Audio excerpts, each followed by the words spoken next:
Sasa tukiwa tunaelekea ukingoni msimu 2024-2025, timu mbalimbali kutokea ligi ya NBC zikiwa ziking'aza macho bana kuelekea msimu 2025-2026 kwa kuweza kupata vikosi bora zaidi ambavyo vitakuwa vinaweza kusaidia timu zao kuweza kuvuka katika hatua mbalimbali ikiwemo mashindano ya ligi NBC, lakini pia kombe la FA, bila kusahau zile Giants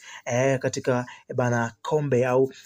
timu za kimataifa zaidi, kwa sababu kuna timu ambayo huwa inasajili bwana wachezaji wake kwa ajili ya ligi kuu peke yake, hasa hususan Simba, Yanga pia na Azam asobana.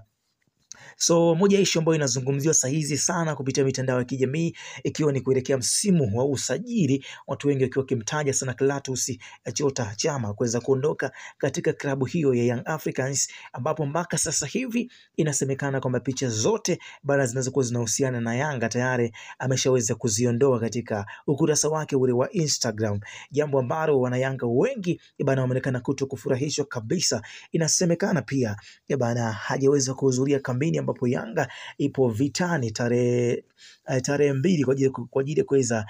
kumenyana kivikari na Tabora United katika mwendelezo wa ligi kuu NBC Tanzania, ambapo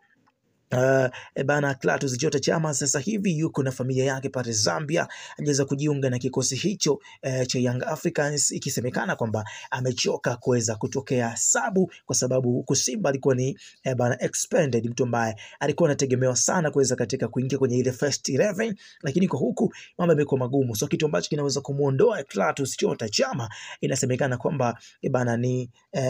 kutokupewa muda mwingi kuweza kucheza huku, tofauti na alipokuwa akicheza Simba. Bana wanarunya si maoni ni yapi na wana Yanga maoni ni yapi kuhusiana na hii issue ya Clatous Chota Chama? Mimi naitwa Chris Junior kutoka Chris Media 24. Usiache kusubscribe kwa taarifa zote.